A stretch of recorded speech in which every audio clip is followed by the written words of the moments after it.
traveled across the pages and discovered words are sentences. And as for why I'm locked up in this prison, it is because I'm a worldsmith, and the main characters in this book of life are afraid of me.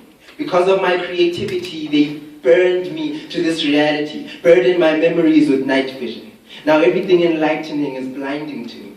Everything I draw on has to be written by them first. Everything I touch apparently turns into ashes. Even these pages, aging with time as I torch them. Maybe I'm in here because of what I may be. A pyromaniac. I have a knack for setting ideas alight. I believe if I set my mind ablaze, my spirit will rise above the ashes. But thinking back, thinking is what landed me in here in the first place. I remember walking on skies, but don't recall ever leaving this place. The ground here feels like clouded landmines and earthquakes, easy to mistake for a starry night. The sky feels out of place, like it's supposed to be my grounds. I don't know how long I've been here. All I know is freedom always feels like deja vu when I first taste it. Maybe I was brought here under the pretense of time and space. I was born with sleeping sickness. The nurses told me, the author doctors whispered pillow talk in my ear to cure me from waking up. I don't belong in these chapters. I wrote them, is what the nurses never told me. As they raised me up in lies, on impurity and misinformation for food, for thought. So when they told me I was the antagonist in my own story, I believed them.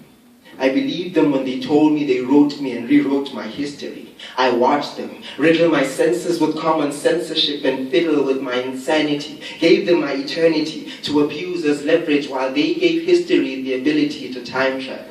While they had the past, going back in time to repeat itself in my future. I keep reading the same book but never seem to finish these pages. Every time I close a chapter, the previous one is next. The letters I send to the sky keep coming back, disemboweled by scriptures. They police free thinking. Under the guise of culture and religion, disguise their palette as the heavens. Arrested me for trespassing on forbidden fruits of consciousness, for embracing critical thinking.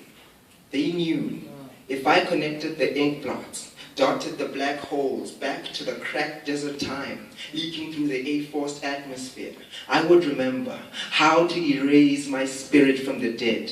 If I learned and traced the pencil shavings pretending to be stardust, I would learn how the blindfolded sight into shapes even color couldn't understand. I look at the chains and see walls. I look at the walls and see windows. I look at the windows and see a soul. I look at the soul and see a footprint. I look at the footprint and see man.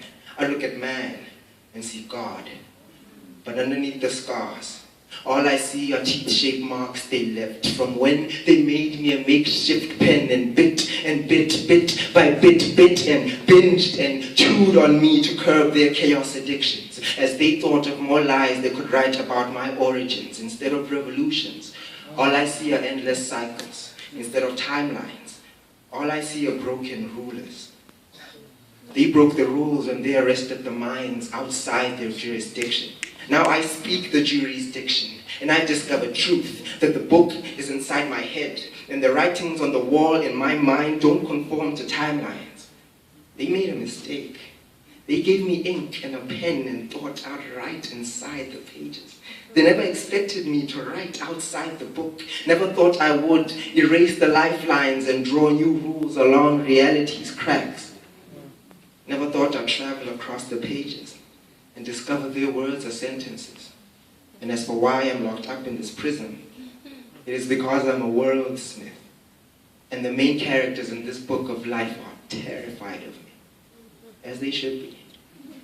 Because when I get out, and I will, well, let's just say the next chapter I read will be read.